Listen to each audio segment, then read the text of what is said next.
Hi everyone, Mark Jenke here. This is a video to show the brand new Snapverter app that has just come out for iOS or Apple devices. So as you can see, I have put my phone up here on the screen. Here's Snapverter, so I'm going to click on that to open up the app.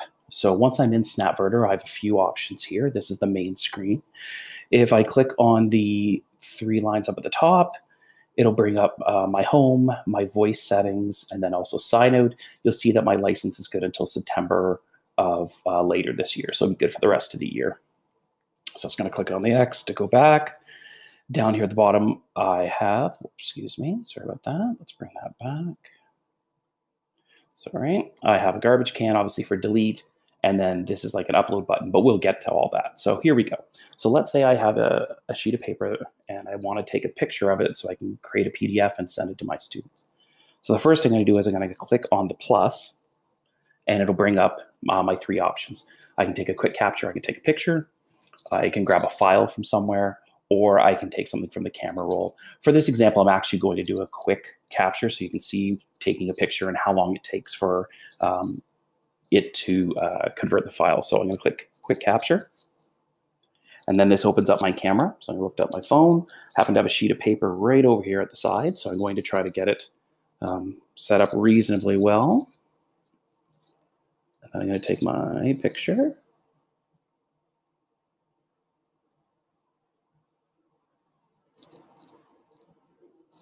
And once I do, you'll notice this screen's going to come up. And it's now going to, it has already converted the file, which is fantastic. So this is what my screen looks like. I always have a back arrow. I can go back. I have an edit. So I'm going to click on the edit right now just so you can see what it does. I can use the original picture. I can also crop. So what I've decided is this section over here that's kind of white, it's got a little bit of gray writing. I don't want that, so I'm going to crop it out. So if I click on crop, I can now change this to however I want it. I just want the writing on this page. Okay, so now that I've done that, I've cropped it. I'm going to hit done. It'll take a second. It just needs to, well, crop it out essentially. You can see it's a pretty quick process. So here we go. I can now use my fingers on here and I can focus in a little bit, which is what I want to do. I want to just pull in so I can see the writing. There it is. It's a little bit easier to see. Now you'll notice this icon down in the bottom left. It's got a finger and a touch. So if I touch it, I'm gonna actually push or touch right where it says a significant part. So now it's reading for me. And it does obviously follow the text, which is great. I'm going to come down, I'm going to click on the volume. So this is where I can change my rate, how fast I want it to read. I can change the pitch, I can change the volume. And then there are a number of voice settings as well. Right now I've got it on Samantha, but there are a whole bunch. I'm going to click on the X to go back. So I've now got this, which is great. But what I want now is I want it to create a PDF for me. So to do that, I'm just going to click on the check mark, and it says, do you want to save as a PDF or save to an existing PDF? I'm going to have it save its own PDF. I'm just going to call this test document and hit OK. And now you can see today's April 19th. It's 8:30 in the morning. I've got this test document. So that's great. That's what I wanted. So now I want to send this, I want to put it into my classroom or my Google Drive. I'm just going to put it into Google Drive because I feel like that's the way most people would want to save this. So they have a copy of it right there in their drive. So if I just click on it, notice as soon as I click on it, it brings up this tap to share. So I do want to share.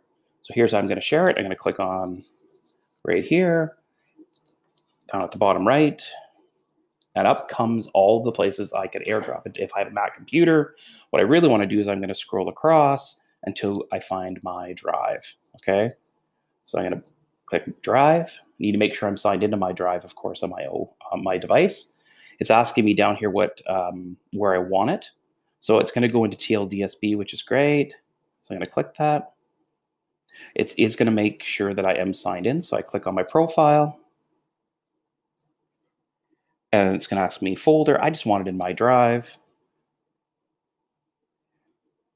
I'm just going to, I don't really want it anywhere special. I'm just going to leave it there. But I could pick whatever folder I want. I hit put save here. and then upload. And my test document should now be saved in my drive. So let's go see if we can find it.